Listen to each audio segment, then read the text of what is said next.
It was another day outside of school hours. Someone told this little egg about dungeons and a guide, but they had no clue what they were talking about, and now he's lost. They mentioned things such as free reforges, cool enchants, and even free gear. So of course he wanted to check it out, but now the little egg is lost in the wild with no hope. Luckily for him, it's time for class. Mabinogi 101 Class 3 begins now.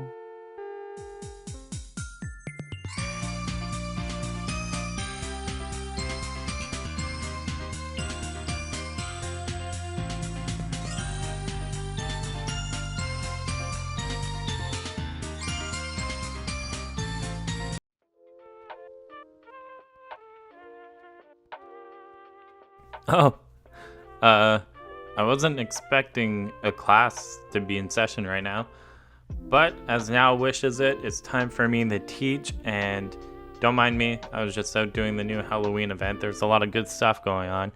So let's get this class in session. Welcome to Mabinogi 101 Class 3 Dungeon Guides.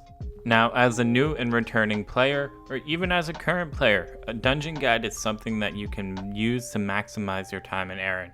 And why is that, you might ask? Well, number one, you can get reforges from them. And whenever you don't have to spend money on a game, I think that is a great thing.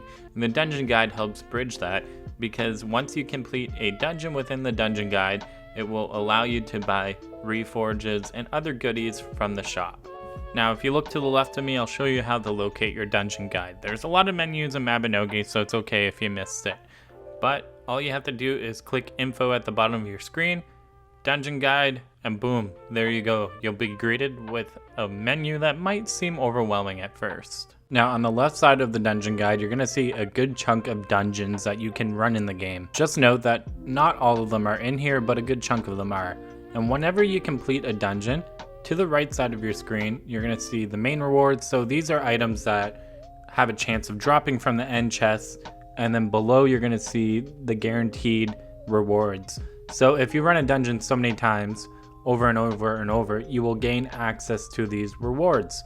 And I think this is a nice little incentive, because you can look ahead and see, hey, is there anything I want from this dungeon? Is there a reason for me to run it 30, 40 times? Now, to the top right corner of the dungeon guide, you're actually going to see a shop feature. So this is where you're going to spend the tokens that you get from completing a dungeon. There is a limit on how many you can collect a day, or I believe even weekly, but you will be notified whenever you reach your limit. Now, this is where you can get some cool stuff. So the easier dungeons are going to give you first tokens, the intermediate dungeons going to give you second tokens, and so on. And from here, you'll be able to spend them in the shop, and each shop has a different tier of rewards. Some of them have repeating, in case you tend to do mostly hard dungeons. You can get some of the earlier items in the harder shops. Now, you can also favorite dungeons as well. So to the top right of the little picture of a dungeon, you're going to see a star. You can hit that, and then you can easily pull up your favorites tab and access it from there. Now, when I say access a dungeon, this means you can warp to the dungeon, kind of acting as like a fast travel point if you don't want to use your traveler's guide, or if you don't want to run to a moon gate. This is a great way to get around for free. I use it a lot. It's a great advantage to have, and I definitely think you should put some use to it. So with that, that concludes another episode of Mabby 101, a guide that's made for new, returning players, current players. It's just a refresher of all the stuff that might be in the game, some of the stuff that you might forget about.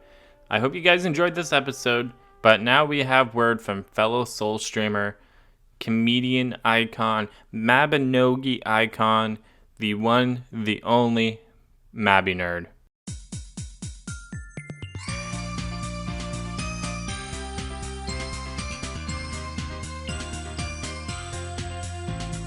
Hello there, students. It's me, your favorite teacher, Mabby Nerd, and I'm going to tell you how you can make your fantasy life just a little more personalized. Huh? I'm not your favorite. Couldn't say that to my face then. My face is in the comments of this video, but anyways, in the world of Aaron, you're gonna spend a lot of time, sitting in your chair and looking at the screen. And wouldn't it be nice if you could make what you're looking at a little more pleasing to your eyes, tailored to your taste? In Mabinogi, you'll spend a lot of time customizing your character, dyeing your outfits, your weaponry. You will make your character look perfect, and you'll go broke doing it. But you're in luck today, dear student, because I'm going to show you what you can customize for free. It's the UI, user interface. Now listen carefully, students. This is really simple. Wouldn't want you to get lost now. First, I want you to press enter. Now at the bottom of the screen, you'll see a little gear on the left-hand side. Click that gear. Now, navigate to System. And if you look here, you'll see a ton of options to customize your user interface. From making the screen semi-transparent, translucent, and even opaque, along with a number of options to change the color of the entire user interface. So there you go. I feel like this is a feature that not a lot of players use anymore, so I kind of told you a secret. Sort of. Unless it's not a secret and everybody knew this, in which case, well, you didn't know it, so I taught you something anyways. Thanks for watching the video. Goodbye.